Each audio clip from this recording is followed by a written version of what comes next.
Muy buenas noches, tengan todos ustedes. Hoy es miércoles 14 de julio. Bienvenidos a la masterclass de este miércoles. Estamos transmitiendo completamente en vivo a través de Zoom y simultáneamente a través de Facebook Live de Yo Soy Médico 17, a quien siempre agradezco que nos facilite su plataforma para llegar a más profesionales de la salud. Si usted es jefe de enseñanza de un hospital público o privado o es jefe de servicio de un hospital o a su vez es miembro de un colegio médico, requiere una de las pláticas de Medical Legal Center, no duden en contactarnos. Solamente tiene que solicitarlo al correo atención.mlc@gmail.com y lo hacemos con mucho gusto, sin costo en tiempo de pandemia, especialmente para ustedes. Esta plática quedará grabada y estará disponible para ustedes en el canal de Medical Legal Center en YouTube. Solamente entren a YouTube, teclean Medical Legal Center y encontrarán todos los lunes teoría del caso, un caso médico narrado de la mano del experto, los martes un podcast, el miércoles una masterclass y de lunes a jueves la voz del residente en 8 diferentes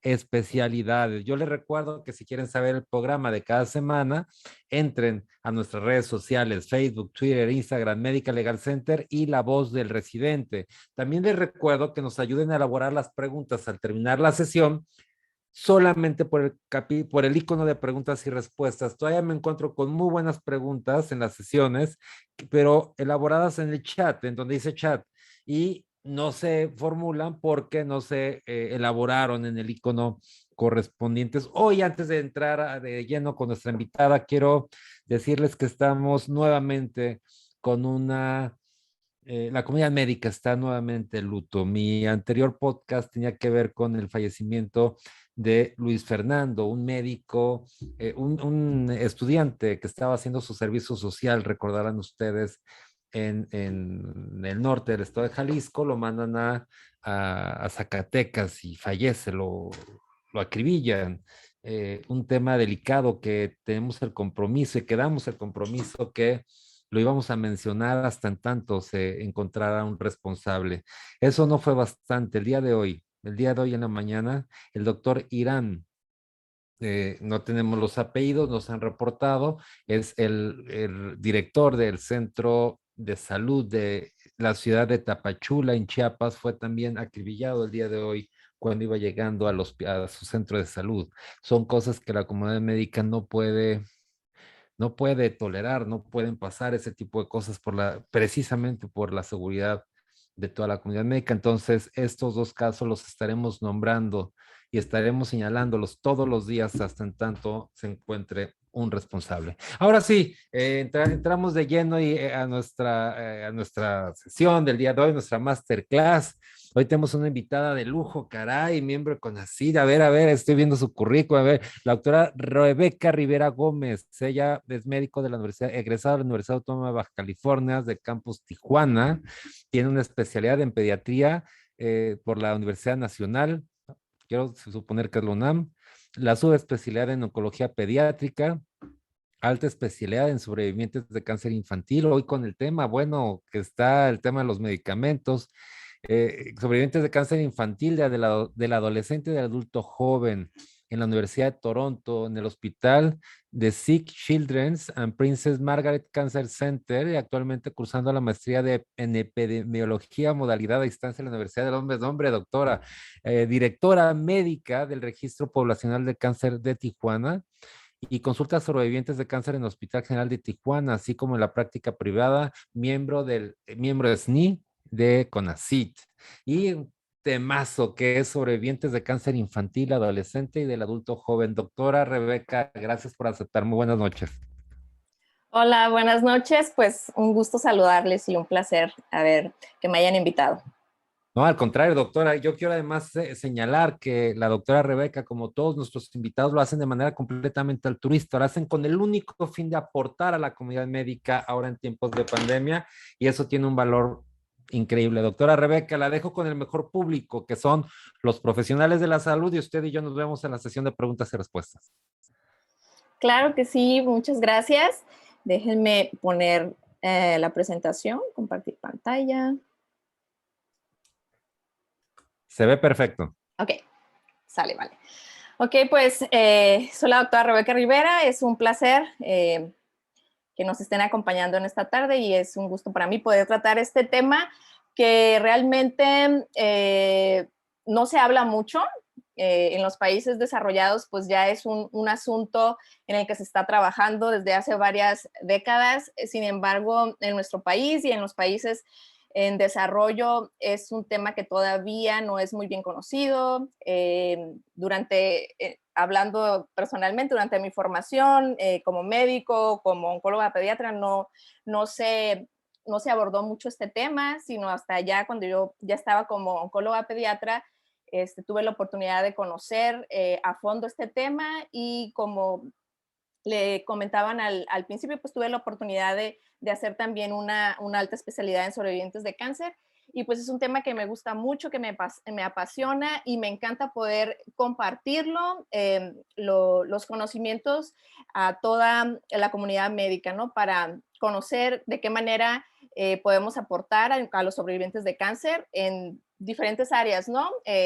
No solo los médicos especialistas, sino muy en particular, creo, los médicos generales, los médicos familiares, que son los que eventualmente en algún momento en su consulta se van a encontrar con estos pacientes sobrevivientes de cáncer y saber qué es lo que tenemos que hacer, en qué nos tenemos que enfocar, etcétera. Entonces, pues comienzo esta plática platicándoles sobre un caso. Es un caso particular que me tocó conocer en Toronto de una paciente de nombre María. Ella, a la edad de 12 años, comenzó con un cuadro clínico caracterizado por linfadenopatía cervical. Además, se le agregaron sudoraciones nocturnas, fiebre, pérdida de peso. Fue tratada con antibióticos por 3 meses. Sin embargo, pues posteriormente se le hace el diagnóstico de linfoma de Hodgkin, estadio 3B, y recibe tratamiento 12 ciclos de quimioterapia ABVD, que consta de doxorubicina, bleomicina, vinblastina y dacarbazina. Y además esta paciente recibe radioterapia manto, que es un tipo de radioterapia que se da a nivel torácico. Permítanme. Ok, aquí está la radioterapia manto, que es la que recibe esta paciente, especialmente pues porque tenía afectación en los ganglios cervicales torácicos. A los 14 años, o sea, 2 años después, lamentablemente María tiene una recaída. Había terminado tratamiento todo bien, pero recae a los 2 años. Entonces, pues se le da más quimioterapia y además se le hace un trasplante de médula ósea. Y entre los tratamientos que recibe de quimioterapia se le agrega ciclofosfamida, etopósido y recibe ahora una nueva radiación en Y invertida, que es la que estoy aquí en el dibujo, para los ganglios abdominales, inguinales, ¿no? Entonces, tenemos que ha recibido radioterapia 2 veces, manto en el diagnóstico inicial y en la recaída, Y invertida, además de quimioterapia como doxorubicina, bleomicina, ciclofosfamida y etopósido. A finales del 2002, precisamente en ese mismo año, es declarada libre de cáncer y pues esto pareciera a veces que es el final de la historia, ¿no? Cuando terminamos tratamiento con nuestros pacientes. Antes nosotros lo que acostumbrábamos era que terminábamos el tratamiento con los pacientes, los vigilábamos unos 5 años, le llamábamos vigilancia. Principalmente esta vigilancia está enfocada en detectar oportunamente recaídas, ¿no? Y lo que hacíamos en muchos hospitales antes, o se hace tal vez en algunos, es de que después de 5 años de vigilancia, pues se daban de alta, ¿no? Y ya era como que adiós, que te vaya bien, ¿no? Sin embargo, ahora las cosas han cambiado con esto los sobrevivientes. ¿Por qué? Porque no necesariamente cuando terminan el tratamiento los pacientes es el final de la historia, puede ser el principio de la historia. Les platico un poco sobre generalidades acerca de la sobrevida de cáncer infantil y del adolescente. Hablando de la sobrevida de 5 años de la leucemia aguda linfoblástica, que es el tipo de cáncer más común, ¿no? En niños y adolescentes. Si vemos aquí, en 1962, hace muchos años, solo el 4% de estos pacientes sobrevivían. Y actualmente, en los países en desarrollo, se curan el 95%, ¿no? Especialmente las leucemias, perdón, linfoblásticas agudas de bajo riesgo tienen un alto porcentaje de sobrevida. Pues hay una gran diferencia, los que se curaban hace 50, 60 años a los que se están curando actualmente. ¿Qué quiere decir esto? Pues de que en el futuro vamos a tener muchos pacientes sobrevivientes de cáncer, afortunadamente, ¿no? Ya que es mucho más curable el cáncer en la actualidad, especialmente en jóvenes, en adultos y en niños. Aquí es un gráfico en el que trato de que veamos más o menos cómo esta sobrevida ha ido aumentando, ¿no? A través de las décadas, de los años, cada colorcito representa un tipo de cáncer diferente, teniendo siempre con sobrevidas más altas al linfoma de Hodgkin, que es el amarillo, la línea amarilla que tenemos acá. Pero es para que veamos más o menos cómo ha ido aumentando esta sobrevida en todos los tipos de cánceres, no nada más en la leucemia linfoblástica aguda. Entonces tenemos muchos más sobrevivientes de cáncer de cualquier tipo de cáncer. Ahora, los sobrevivientes es un gran reto realmente y les voy a mostrar algunas cifras. Desgraciadamente, pues no son cifras de nuestro país. Esperamos en años no muy lejanos poder tener cifras muy exactas, esto a través de los registros poblacionales de cáncer que se han iniciado en nuestro país desde hace 3 años, pero a la fecha no podemos hablar mucho de estadísticas reales de nuestro país. Entonces, pues les voy a mostrar estadísticas de Estados Unidos y de Canadá, ¿no? Para más o menos comparar con otras patologías. Aquí les estoy mostrando cuál es la prevalencia de enfermedades infantiles crónicas en Estados Unidos. Por ejemplo, fibrosis quística son hasta 30,000 casos, cardiopatías complejas 180,000 casos. Estos son datos del 2015, 2014, 2015. Y de parálisis cerebral 764,000 casos. Es la prevalencia aproximadamente. Y ahora, más o menos, ¿cuál es el número aproximado de sobrevivientes de cáncer que fueron diagnosticados entre los 0 a los 19 años de edad? En Estados Unidos actualmente, bueno, en el 2014, que es donde tengo estas estadísticas, aproximadamente eran 420,000 sobrevivientes de cáncer. Entonces, es un número muy grande de sobrevivientes. Y en nuestro país, a pesar de que en nuestro país, pues las sobrevidas todavía no están del 90-95%, sí es una buena proporción de pacientes que se están curando. En general es aproximadamente el 60% en todos los tipos de cánceres y en toda la República Mexicana. Entonces estamos teniendo un buen número de niños que van a ser sobrevivientes y que nos vamos a encontrar en un futuro en nuestra consulta privada, si somos médicos generales, médicos familiares, y necesitamos saber cuál es la responsabilidad que tenemos como profesionales de buscar ciertas morbilidades en estos pacientes. ¿Ok? Pareciera que cuando hablamos pues del cáncer pediátrico o del adolescente, pues si lo comparamos con los números de casos en adultos, pues es algo mínimo, ¿no? Es un porcentaje muy pequeño. Estos son datos de Estados Unidos del 2014. Prácticamente, pues si ustedes son los casos de cáncer, pues es muy superior el cáncer en el adulto, definitivamente. Y el pediátrico, pues es prácticamente entre 1 y 2%, ¿no? Dependiendo del país, anda más o menos entre del 2 al 5% de todos los casos de cáncer, el cáncer pediátrico.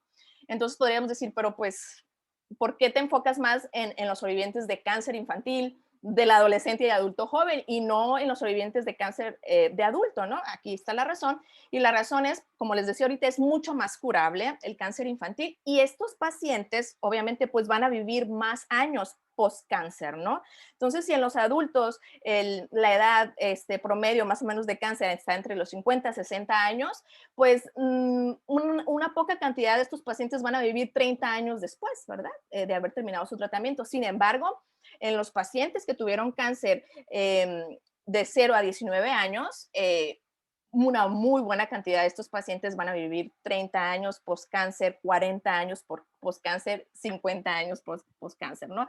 Para mí fue una experiencia muy gratificante durante la formación en Toronto poder ver pacientes de 60 años que habían tenido cáncer cuando tenían 3, 4 años, ¿no? Entonces, te encuentras y ves, ¿no? Como yo decía, aquí estoy viendo como el futuro de mis pacientes, ¿no? Lo que les pudiera pasar a mis pacientes de Tijuana. Entonces, es muy gratificante poder ver y de qué manera podemos ayudar, ¿no? A estos pacientes que sobreviven 30, 40, 50 años post-cáncer. Siguiendo un poco con el caso de María, que les platicaba, María, esta chica con diagnóstico de linfoma de Hodgkin en la adolescencia, que tuvo una recaída, pues esta paciente se siguió viendo en la clínica de sobrevivientes de cáncer y platica María que en el 2013, a la edad de 24 años, fue a darse un masaje y su masajista, al estar trabajando con ella, le notó una tumoración, como describo ahí en la diapositiva, del tamaño de una pelota de golf debajo de la escápula derecha.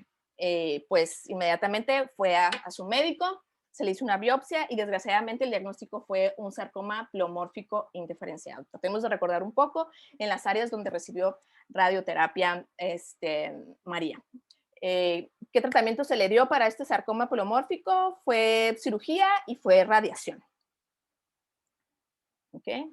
Aquí les pongo las imágenes para recordar el tipo de radiación que recibió, ¿no? Y cómo presentó en la escápula un segundo cáncer posteriormente, casi 10 años más o menos después.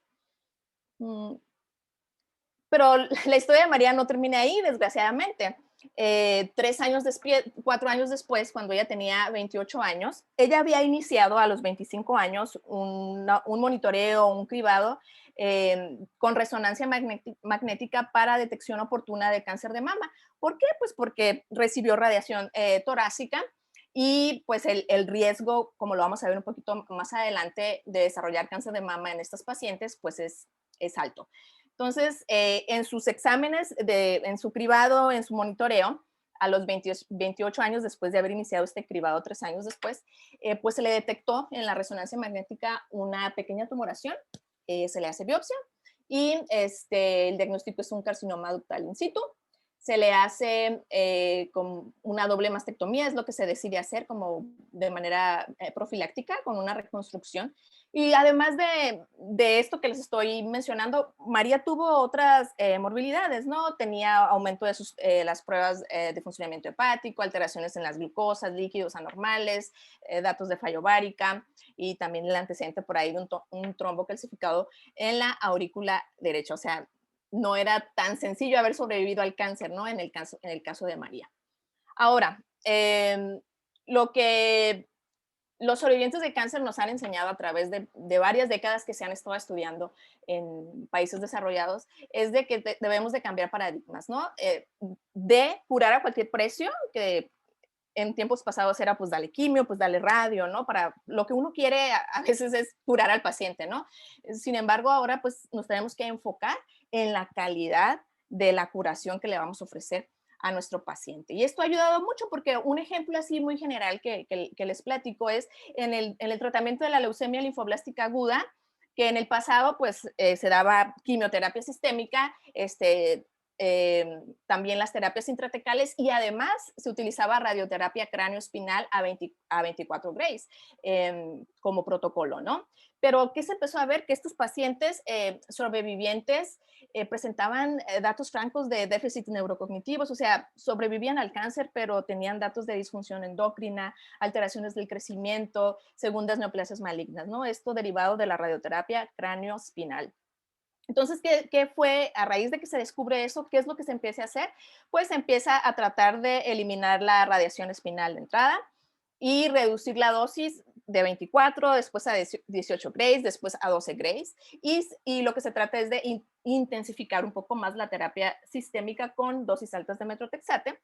Y se modifica la estratificación, ¿no? Menos niños entonces iban a recibir radioterapia craneal, ¿no? Entonces, ¿esto qué produjo? Pues que los efectos tardíos cada vez sean menos, ¿no? Entonces, ahora a los pacientes de riesgo estándar de leucemia linfoblástica aguda no estamos esperando encontrar todas estas alteraciones que en el pasado se encontraron en los pacientes sobrevivientes de leucemia linfoblástica aguda, que es el tipo de cáncer más común. Ahora, ¿de qué va a depender los efectos tardíos de las quimioterapias? Pues es multifactorial, ¿no? Como muchas cosas en la medicina son multifactoriales, no tenemos el dato preciso, o la causa precisa más bien, y pues va a depender de muchas cosas, va a depender del tumor, va a depender del tratamiento, ¿no? Definitivamente el tipo de tratamiento que recibió el paciente. Entonces, cuando uno recibe un paciente sobreviviente, tiene que checar todo esto, ¿no? Y individualizar los riesgos de cada paciente, ¿no? ¿Qué tipo de tratamiento recibió? Si fue radiación, si fue quimioterapia, si fue cirugía, trasplante de médula ósea, etcétera, ¿no? ¿Qué eventos o qué complicaciones presentó durante el tratamiento? Esto es importante siempre preguntar, ¿no? A los pacientes. Obviamente factores genéticos, herencias, etcétera, es importante interrogar a nuestros pacientes.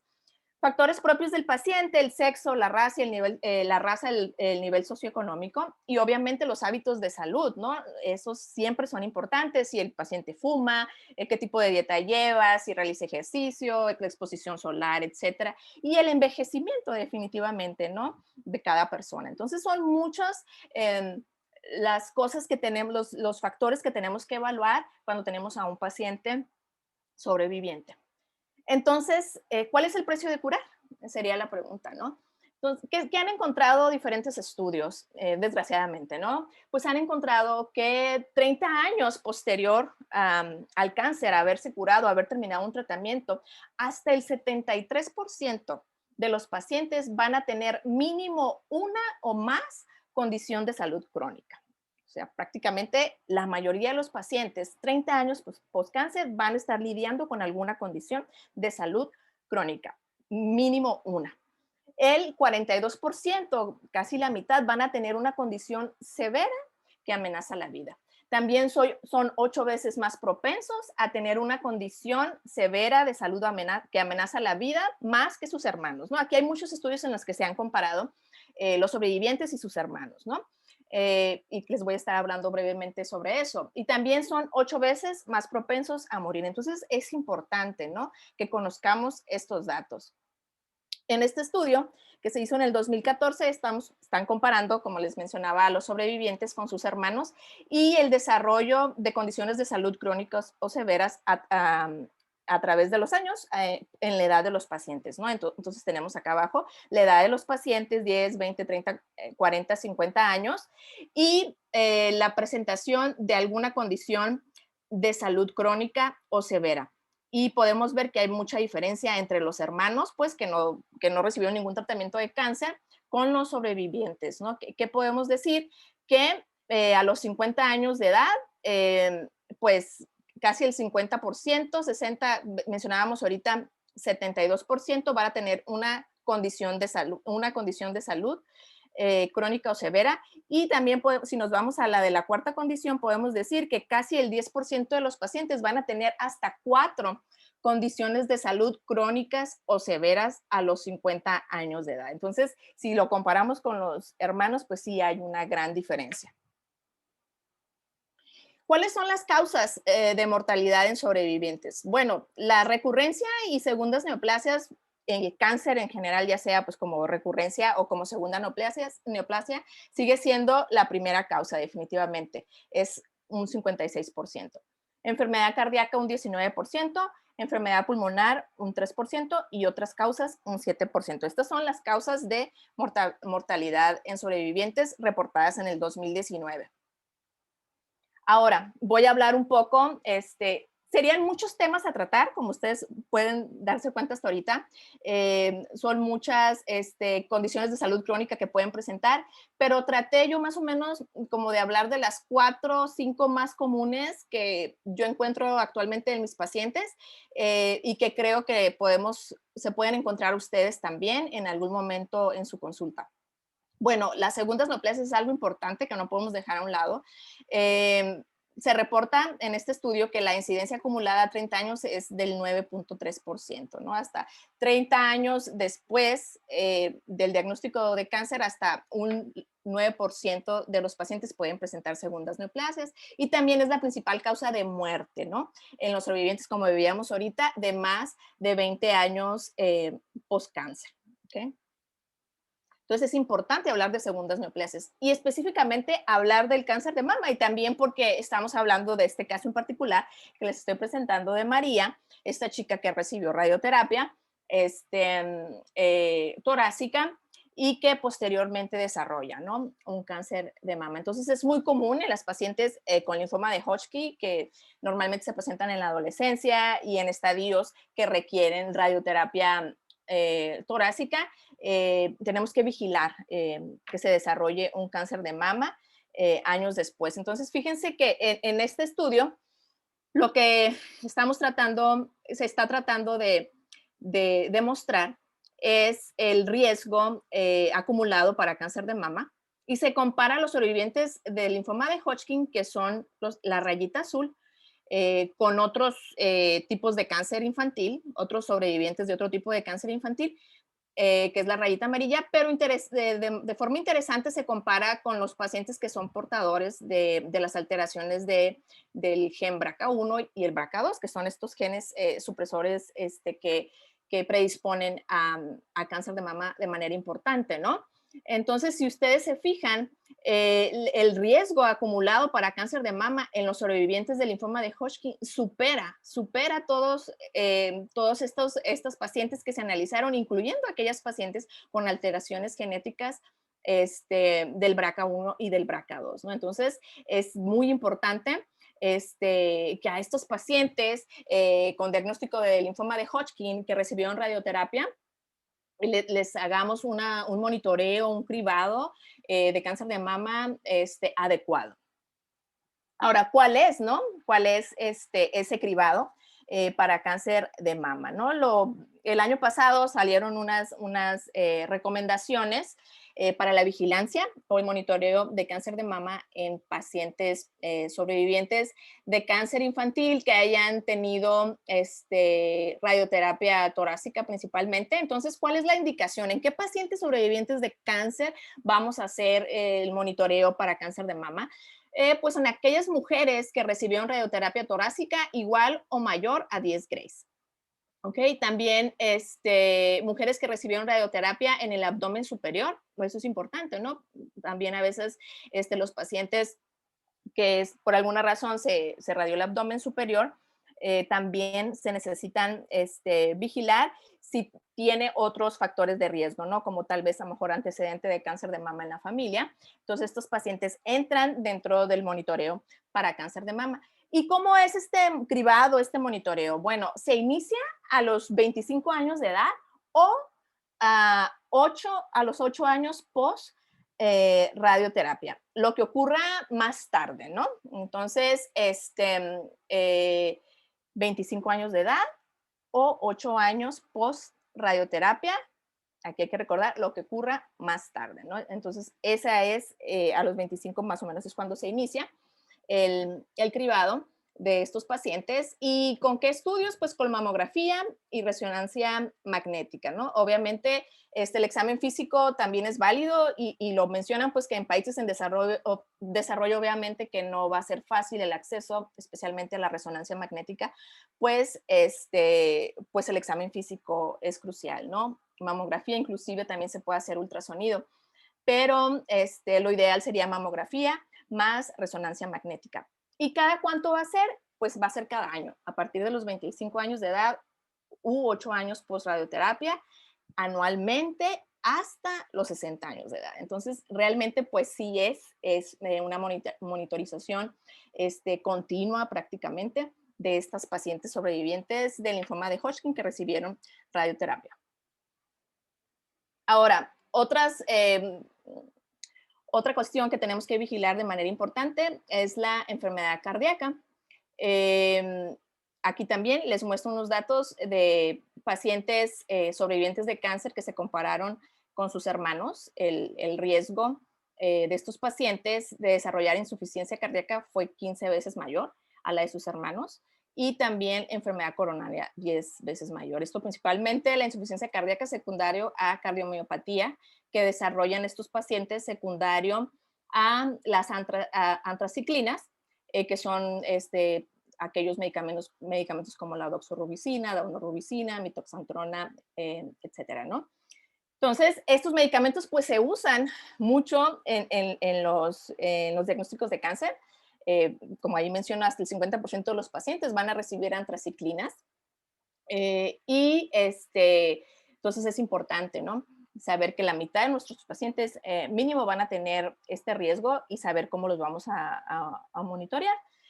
También, pues aumenta la enfermedad cardíaca, aumenta 10 veces más el riesgo de morir por esta causa.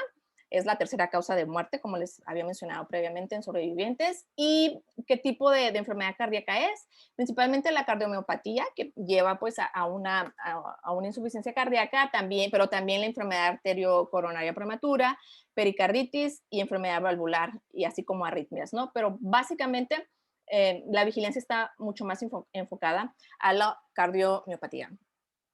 ¿Y cómo se hace este monitoreo? Eh, como les mencionaba, es importante en los pacientes que recibieron antracíclicos, que aquí lo tengo marcado en amarillo, y también los pacientes que recibieron radioterapia al tórax, eh, también pacientes que recibieron radioterapia a abdomen superior y pacientes que recibieron radioterapia a cuello o cráneo espinal. También esos pacientes se consideran aquí como pacientes de riesgo para cardiomiopatía por haber recibido radioterapia. Ahora, más o menos como es, hay varias guías que se han propuesto. En el 2018 salió una, esta es del 2020 y ahorita en el 2021 hicieron ahí una pequeña modificación, pero creo que yo es como la que más trabajo con esta que salió en el 2020 y en base a los tratamientos que recibieron. Siempre es bien importante saber cuál es la dosis acumulada de quimioterapia que recibieron los pacientes, ¿no? Eh, a veces cuando nosotros no fuimos el médico tratante o que nuestro paciente no se trató en nuestro hospital, a veces es difícil que el paciente traiga toda esa información, ¿no? Pero es importante conocerla e insistir en que el paciente la consiga con el médico o con el hospital donde le trataron su cáncer inicialmente, ¿no? En los pacientes que recibieron antracíclicos con dosis acumulada de 0 a 100 miligramos por metro cuadrado, el monitoreo es el siguiente, sí, que es con ecocardiograma, ¿no? Si recibieron menos de 15 grays o ninguna, no va a tener ningún monitoreo. Si recibieron entre 15 y menos de 35 grays, tienen que hacerse un ecocardiograma cada 5 años. Y si recibieron dosis igual o mayor a 35 grays, tiene que ser más frecuente, ¿no? Está monitoreo cada 2 años. En pacientes que hayan recibido dosis de antracíclicos de 100 a menos de 250 miligramos por metro cuadrado, si recibieron radioterapia y fue menor a 15 grays, es cada 5 años, y si fue igual o mayor a 15, es cada 2 años. Y aquellos pacientes que recibieron más de 250 miligramos por metro cuadrado de antracíclicos, independientemente de si recibieron o no radioterapia, el monitoreo debe ser con más frecuencia cada 2 años, ¿no? Es importante también siempre, más que nada, yo creo que sensibilizar al paciente, ¿no? Sobre los riesgos que él tiene, platicar y educarlo sobre estilos de vida saludables. Las consultas a veces a mí me pueden tomar mucho tiempo, ¿no? Porque es mucha educación al paciente, tratar de explicar por qué se tiene que cuidar de ciertas cosas y que él pueda entenderlo.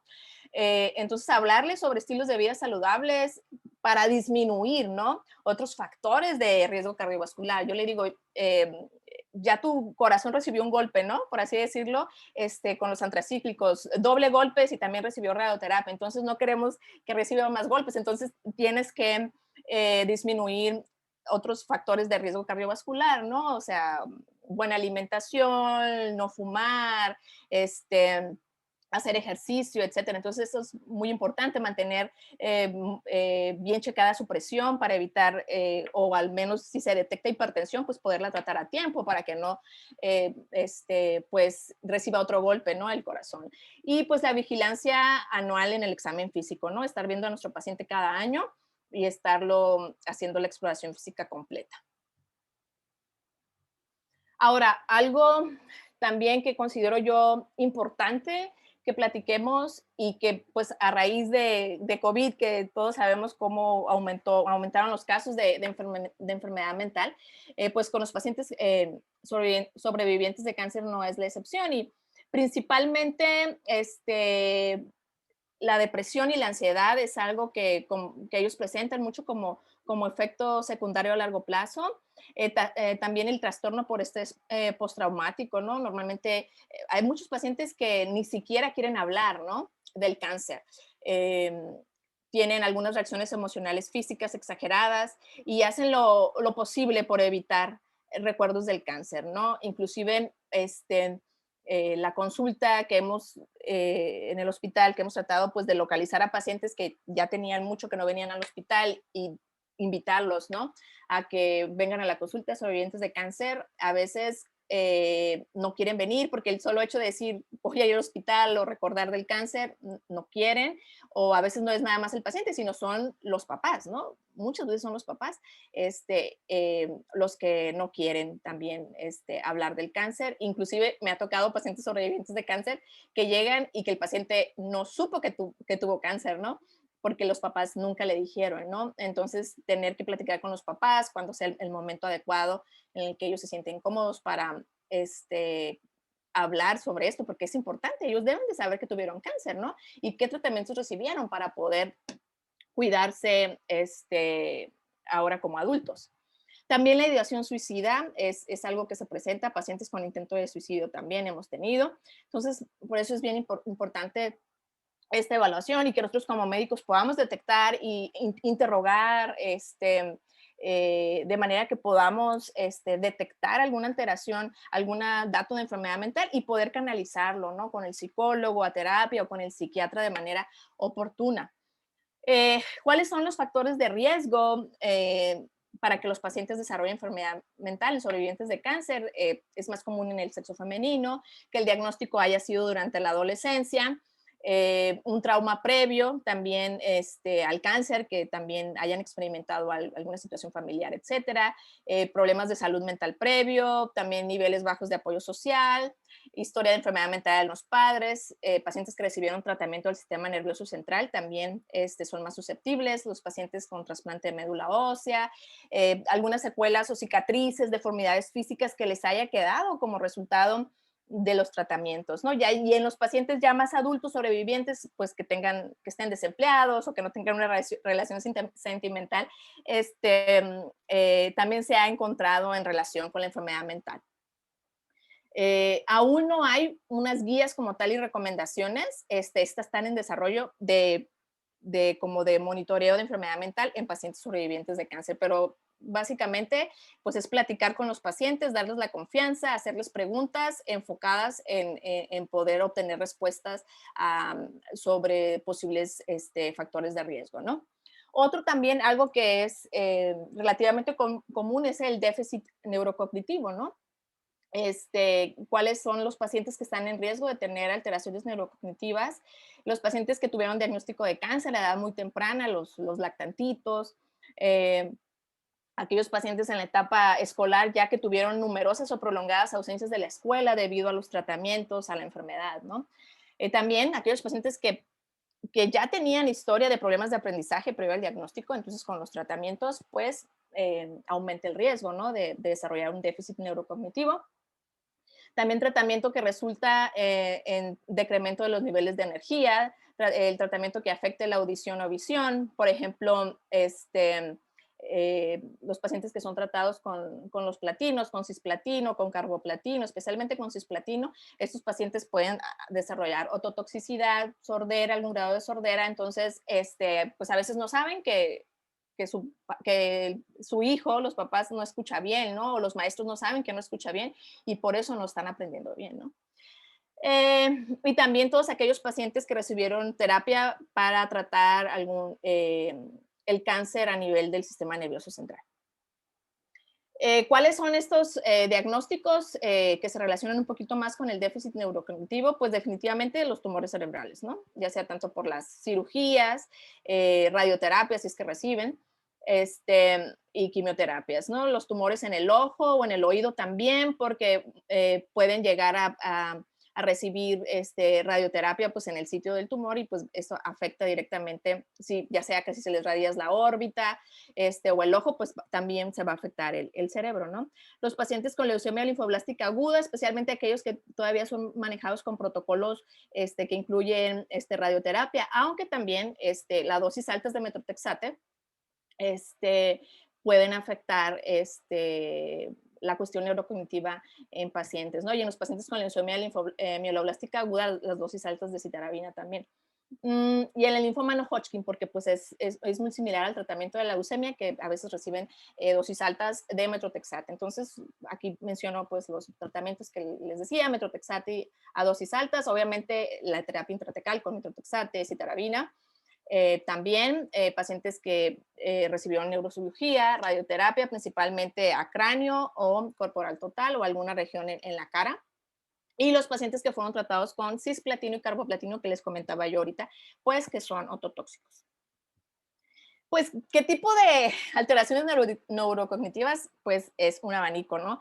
De posibles afectaciones, ¿no? Desde la escritura, deletreo, lectura, vocabulario, problemas en matemáticas, concentración, déficit de atención, alteración en su habilidad de completar tareas a tiempo, la memoria les falla, problemas para procesar, ¿no? Tareas que requieren como varios pasos, les cuesta trabajo planeación, organización, resolución de problemas, habilidades sociales, ¿no? Entonces, de repente yo ahora me he encontrado con pacientes que han estado en la universidad y que pues han tenido mucha dificultad, ¿no? Y que se sienten como con el autoestima bajo, ¿no? Porque dicen, es que yo veo que yo por más que me esfuerzo, no logro obtener buenas notas o no logro pasar esta materia. Y ya cuando tú le explicas, mira, es que tú recibiste dosis altas de citarabina, de metotrexate, terapia intertecal, radioterapia. Entonces, ya con el solo hecho de que ellos sepan que hay una razón, ¿no? Por la cual ellos están teniendo esos problemas, les da como mucha tranquilidad, ¿no? Eso no quiere decir que ya se curan sus déficits neurocognitivos, pero ya el hecho de saber que hay una razón y entonces buscar ayuda, normalmente nos tenemos que apoyar pues con un neuropsicólogo, ¿no? Primeramente para que lo evalúe y que ayude con terapias. Y es muy importante también lograr tener esa comunicación con la escuela, ¿no? Para poder sensibilizar a los maestros de por qué a lo mejor ese niño no está aprendiendo, no es porque no hace caso, o sea, hay una razón en particular y eso sensibiliza a los maestros también y así ellos reciben más ayuda, ¿no? Ya casi para terminar, me gusta este enunciado que dice, la meta a largo plazo respecto a la cura y cuidado del niño con cáncer es que él o ella lleguen a ser adultos resilientes, activos y autónomos con una calidad de vida óptima respecto a la salud y que sean aceptados por la sociedad al mismo nivel que sus pares, ¿no? A veces ellos se sienten rechazados porque, pues, si tienen estas alteraciones neurocognitivas, enfermedad mental, todo eso les pega muy duro emocionalmente y se pueden llegar a sentir rechazados en la sociedad. Entonces, lo que queremos es que estos pacientes no solamente se curen de cáncer, sino que sean adultos productivos, funcionales, ¿no? ¿Cómo podemos ayudarlos? Bueno, con lo que estamos haciendo hoy, capacitar al personal de salud, conocer, ¿no? Que existe esto, ya es un gran paso. Esta es una evaluación que se le hizo a personal de salud en Canadá y se les hizo preguntas acerca de cómo tienes que hacer el monitoreo para cáncer de mama, cómo tienes que hacer el monitoreo para la función tiroidea, el monitoreo para la función cardíaca. Entonces, fíjense el porcentaje que contestó correctamente, ¿no? Internistas, solo el 27% contestó sobre el monitoreo de cáncer de mama. Los médicos familiares solo el 16% y los oncólogos pediatras solo el 66%, ¿no?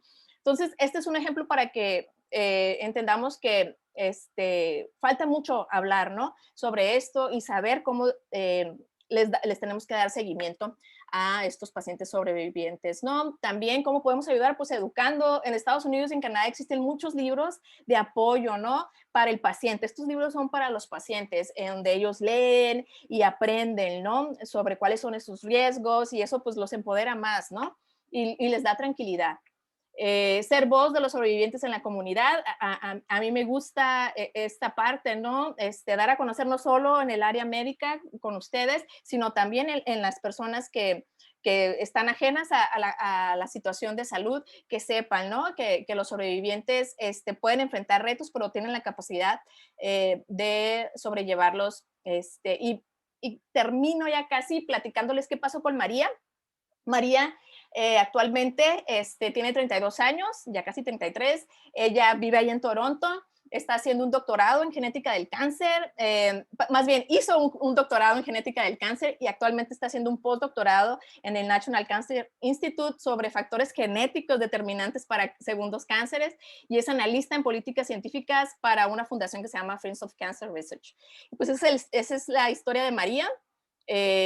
Y pues con eso termino, agradezco su atención y pues ahí está mi correo si tienen alguna pregunta de algún caso, en algún momento, de verdad, con mucho gusto yo puedo ayudarles.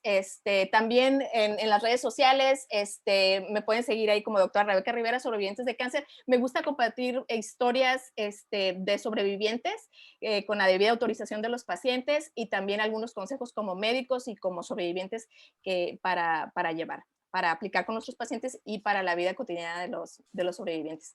Y pues estoy atenta a sus preguntas. Muchas A gracias. preguntas, doctora Rebeca, qué bárbaro, muchas gracias. Normalmente al terminar pedimos dejar de compartir la pantalla. En este caso no, vamos a dejar la pantalla para que el que guste pueda tomar los datos de la doctora Rebeca, su correo como sus redes sociales, Facebook, Twitter, Instagram y líder IN, no me conoce qué es. El LinkedIn. El LinkedIn, bueno, ahí van a encontrar a la doctora Rebeca Rivera, sobrevivientes de cáncer. Doctora, a ver, varias preguntas. La primera, Okay. Jesús Ramírez, usted que está en el medio de pacientes con CEA, ¿es verdad que existen muchas deficiencias de los medicamentos oncológicos o son solo banderas políticas? Mira, yo te hablo muy específicamente del hospital donde yo estoy, que es en el Hospital General de Tijuana, en el área de oncología pediátrica. Ahorita no hay escasez de quimioterapias. Cuando llega a haber por parte del gobierno, la fundación que nos apoya, que es el patronato del hospital, se encarga de conseguir estos medicamentos. Así lo ha hecho durante este tiempo de manera súper exitosa. Entonces, yo estoy hablando en particular de Tijuana. Yo sí he escuchado a compañeros que dicen que sí han tenido escasez de algunos medicamentos, pero pues es lo que Ya yo no lo puedo dijo, compartir. doctora. Ya lo dijo clarísimo. Para que, bueno, que tengan criterio, lo que tenemos que tener es criterio cuando escuchamos las noticias. Jesús Ramírez, Exacto. los pacientes con CA que sobreviven, hombres o mujeres, ¿tienen descendencia con con algún tipo de cáncer? ¿Tienen que, perdón? O sea, aquellos pacientes, hombres o mujeres, sobrevivientes de cáncer, que tienen hijos, que tienen descendencia, ¿tienen sus descendientes también algún tipo de cáncer? No, no necesariamente, ¿eh? Al menos que sea pues un cáncer hereditario, ¿no? Que se haya diagnosticado alguna alteración genética que, hablando de oncología pediátrica, es mínimo, ¿no? Menos del 5%, del 3% es un cáncer hereditario. Entonces, sí hay como mayor predisposición, obviamente, pero no necesariamente el paciente lo va a desarrollar, los hijos van a desarrollar un cáncer, pero sí hay que cuidarse, ¿no? Y pues sí hay un riesgo mayor, pero no necesariamente lo van a tener. El doctor Francisco Basurto, nuestro amigo de Veracruz, del puerto de Veracruz, dice, interesante exposición, felicidades. Rubén Martínez dice, excelente presentación, falta sensibilizar al personal de salud. María López, ¿cuál es el control y seguimiento? Aquí, bueno, nos habló de cáncer de mama, pero dice, ¿cuál es el control y seguimiento en pacientes con cáncer de mama y su pronóstico? Bueno, pues a lo mejor tendría, Pues quiere con cáncer de mama, contestarla. bueno, puedo contestar, no soy experta en cáncer de mama, obviamente, porque no veo tantos pacientes sobrevivientes de cáncer de mama, pero eh, en el tratamiento de los de cáncer de mama se usan muchos antracíclicos también, que es lo que veíamos con el riesgo de desarrollar cardiomapatía. Entonces, y también, pues si reciben radioterapia torácica, hay que hacer las vigilancias que yo mencionaba, ¿no? Probables segundos cánceres en las zonas radiadas que recibieron radiación y vigilar la función cardíaca. Muy bien. Rosala Martínez, un tema muy interesante. Dice, Patricia Solano, muchas felicidades. Rosa, puede dejar sus datos para que vieran la, está bien, pero lo dejamos. Yo para que Ok, más gente pueda ver sus datos. ok. Muy interesante su participación. Gracias desde Jalapa. Gracias, doctora. Mucho que hacer en este tema y falta formación médica en las nuevas generaciones. Más oncólogos, más radioterapeutas, dice Constancia Sí, María. y de hecho quiero comentar, por ejemplo, pues pongo el ejemplo, desgraciadamente, pues de Estados Unidos y Canadá, ¿no? Que es, pues los que van muy adelantados en esta área. Los que ven a sobrevivientes de cáncer no necesariamente son oncólogos allá, ¿no? Son médicos familiares que se han entrenado en esto. También son las queridísimas y excelentes que se llaman las nurse practitioners que tienen allá en Estados Unidos, que son enfermeras especialistas, y ellas son los encargados, bueno, los que siempre hay un encargado oncólogo o radioterapeuta que dirige la clínica, pero los que ven en el día a día son pacientes con formación como médicos generales, médicos familiares y enfermeras, ¿no? Entonces, por eso a mí sí me interesa tanto que este tema lo conozcan médicos generales y familiares, porque eventualmente son los que van a encontrar a estos pacientes en las consultas. Me parece bien, doctora. Yo quiero hacer una pregunta mía. Su opinión de la obstinación terapéutica en ese tipo de pacientes. ¿De la qué, perdón? Obstinación terapéutica en algunos pacientes, no en este caso porque usted ve sobrevivientes, pero en pacientes con un pronóstico no compatible con la vida. Ay, pues es un tema complejo, ¿no? Yo creo que, pues sí, valorar el efecto, el beneficio, ¿no? De recibir un tratamiento a tener, a lo mejor si es un paciente que ya no es, el diagnóstico ya está en una etapa muy avanzada, a lo mejor tener una calidad de vida mejor en los últimos momentos y evitando los efectos tóxicos, ¿no? De la quimioterapia. Ahora, doctora, ¿qué pasa con los consentimientos? Usted ve adolescentes y chicos y menores de edad. Los consentimientos, ¿quién los suscribe? Digo, en el caso de adolescentes, creo que ya podrían autorizar o no. A ver, platíquenos, ¿cómo está el tema de las Son los autorizaciones? padres, aún en los adolescentes, definitivamente en los niños pequeños son los padres, pero sí se hace un trabajo conjunto con el equipo de psicosocial y en el paciente adolescente sí se integra, ¿no? A las decisiones del paciente. Mucho tiene que ver la libertad que nos den los padres, ¿no? Porque a veces los padres nos dicen, no, no le digas, no le diga esto, y pues nosotros no podemos ir legalmente todavía en contra de eso en los Ujú. adolescentes. Entonces, pues nosotros tratamos de sí involucrar, porque eventualmente a veces nos dice, por ejemplo, cuando se diagnostican con cáncer, no le diga, doctora, pero el paciente se da cuenta, ¿no? No tiene uno que decirle, tienes cáncer, ellos se dan cuenta. Entonces, la mayoría de las veces los papás que al principio no quieren que el paciente se integre a las decisiones, eventualmente termina aceptando, ¿no? Que su hijo debe de saber y que se debe de integrar en las decisiones. Doctora, ¿y no le ha tocado que, bueno, la patria potestad la tienen ambos padres y que exista discordancia en el tratamiento por ambos padres? Digo, cuando están de acuerdo los dos, muy bien, pero cuando uno dice una cosa y el otro algo diferente, ¿no le ha tocado? Afortunadamente no. Creo que a veces, pues la situación crítica en el núcleo familiar puede sensibilizar a ambas partes y tratar de tomar las mejores decisiones, ¿no? Para el Y es un paciente. tema, fíjese, Sí, actualmente estoy haciendo una investigación precisamente en menores y yo les planteo que como la norma oficial mexicana, la 05 de planificación familiar, sí establece que el adolescente tiene la libertad o autodeterminación para poder de manera, más bien sin la autorización de los padres, acudir a un método y recibir un método de planificación familiar no definitivo o temporal y cómo no le da esa misma autodeterminación para este tipo de casos que son realmente trascendentes y claro. donde vaya que es mucho más importante la participación de un adolescente en este tipo de decisiones que en un tema de planificación familiar. Víctor Manuel Campos dice, bueno, dice, excelente plática, felicidades. ¿Qué tan resilientes son los chicos sobrevivientes de cáncer? ¿Hay algún estudio? Eh, no tengo ahorita los datos precisos, pero depende mucho del apoyo, las redes de apoyo que recibe ese paciente definitivamente, ¿no?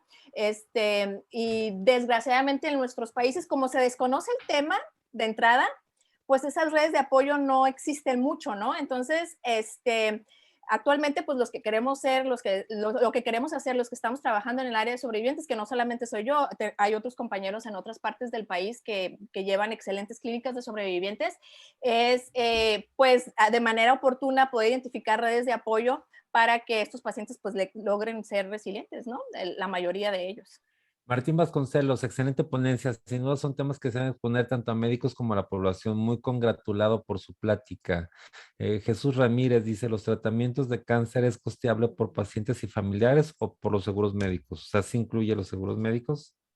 Los tratamientos, no entendí la pregunta, a ver, ¿me la repites otra Sí, vez? que si los tratamientos de cáncer son costeados por familiares, el paciente familiares o por los seguros médicos. Digo, el que tenga seguros médicos sí incluye, puede Sí, ser. sí, claro. Sí, pues si tiene derecho a biencia, pues debe de ser por su institución. Y pues si tiene un seguro médico, por su seguro médico, si no tiene, pues sí lo tiene que, si no tiene ni derecho a biencia ni seguro médico, tiene que ser por el familiar. Familiar o entrar a un tema. ¿No sabes que lo incluye el INSABI? El INSABI se supone que sí va a incluirlo, ¿no? Es parte de lo que se cree que sí va a incluir. Jesús Ramírez, ¿vale la pena el costo-beneficio del manejo del cáncer y es buena la calidad de vida? Pues todo va a depender, ¿no? Como les decía, es individualizar cada paciente, el pronóstico, la etapa en la que lleva, el tratamiento que requiere, ¿no? Pero en general yo creo que, o sea, sí vale la pena, especialmente en los niños, que ya no es tanto como antes que nos llegaban en etapas muy avanzadas, ¿no? Con grandes tumores y deformidades, ¿no? Ahora, pues los tratamientos que hay también y lo que mostraba, ¿no? Cómo se han ido refinando los protocolos para que el paciente no solamente se cure, sino tenga una buena calidad de vida posterior al tratamiento. Los medicamentos oncológicos son esperanzas muy costosas. Pues sí son. Ok, Francisco Zapote, es importante establecer el diagnóstico preciso de tipo de cáncer, estadio. Ello permite planear el tratamiento integral, pronóstico, en su caso, rehabilitación. La participación del psiquiatra es importante. Ustedes tienen equipo completo en este aspecto. Es importante educar a la población sobre el tema del cáncer y a los médicos. Así es, totalmente de acuerdo. También tenemos aquí. Dice, felicidades, Rosalicia Villalobos, excelente tema, gracias por compartir sus conocimientos. Saludos desde Salina Cruz. También la saluda Oriana Vargas, Berta Ortiz de Villahermosa, Constanza María. Dice, nos falta más entrenamiento a médicos de primer nivel en esta área. Gracias por compartir. Ana Moreno, excelente. Graciela Ortiz, considero que si se hubiera tal desabasto de medicamentos, los directores de cada institución serían los primeros en encabezar la manifestación. ¿No lo crees así? Alguien dice no. Entonces, bueno, pues hay de todo tipo de opiniones. No vamos a entrar aquí a discusión. No, por favor. Eh, Oriana Vargas, felicidades, doctora Rebeca. Qué importante tema para médicos. Doctora Rebeca, su mensaje final para la comunidad médica. Pues nada más de que lo que podamos replicar esta información, ¿no? Sería importante identificar a pacientes, sobrevivientes de cáncer. Lo bueno es que va a quedar esto ahí grabado en el Facebook y en las plataformas y en caso de querer recordar qué tengo que hacer con este paciente, ahí podemos checar, pero igual cualquier pregunta, hay mucha información también si uno lo busca, la mayoría está en inglés, pero libre en la web se puede encontrar mucha información. Entonces, A ver, realmente, doctora, sí, yo le voy a hacer la última pregunta. Eh, Particularmente las voluntades anticipadas, que son un derecho que tiene una persona con una enfermedad terminal a 6 meses de poder decidir sobre su tratamiento en caso de tratamiento no en caso de que no pueda tomar una decisión. Está prácticamente legislado en todo el país. Mi pregunta es, usted que es oncóloga pediatra, ¿le ha tocado en algún momento que se acuda a este tipo de mecanismos por algún tipo de pacientes o es letra muerta? O sea, la verdad es de que no, pues está en la ley, pero pues no lo vemos. Digo, le platico porque una de las características que se contemplan en estas leyes es que debe de haber Si no ante notario, que es gratuito, debe de haber algún personal en los servicios de salud donde se otorguen. Y yo voy al hospital y no veo a nadie. O sea, pero no sé, o a lo mejor usted que está ahí debe saber más. No, realmente no me ha tocado. Yo creo que es información también que la población desconoce, ¿no? Creo, y no, hasta ahorita no tengo experiencia con eso. Bueno, pues hay que trabajar también en eso y es también parte de nuestro trabajo. Doctora Claro. Rebeca, muchísimas gracias, lo agradezco infinita, padrísima su plática. Mire, tengo muchas felicitaciones, se las vamos a pasar. Yo quiero agradecerles y además decirles que recordarles que si usted es médico, jefe de enseñanza, hospital público privado, miembro de un colegio médico y requiere una de las prácticas médico-legales de Medical Legal Center, no duden en contactarlos, lo hacemos con mucho gusto en tiempo de pandemia. Solamente tiene que enviar un correo a atención.mlc@gmail.com, atención sin acento.mlc@gmail.com. También les recuerdo recordarle que esta plática está grabada y está disponible para todos ustedes en YouTube. Entran a YouTube, teclean Medical Legal Center y a partir de unos momentos más ya va a estar disponible. Pueden reenviarla a sus compañeros, compartirla. Vienen los datos de la doctora. Si quieren contactarla de cualquier parte del país o de Latinoamérica que nos están viendo, por favor, tienen todos sus datos. Está ya completamente dispuesta a usarlas, a apoyarlos. Y yo cierro nuevamente recordando el caso del doctor Luis Fernando y ya también del doctor Irán de Tapachula para que esto nunca más vuelva a ocurrir y estaremos cada vez mientras no se encuentre por la autoridad un responsable recordándolos como lo hacemos en este momento. Muchas gracias y nos vemos el próximo lunes en Teoría del Caso en el mismo link a las 8 de la noche. Doctora Rebeca, muy buenas noches. Adiós, buenas Gracias noches. por todo. Bye Gracias. bye.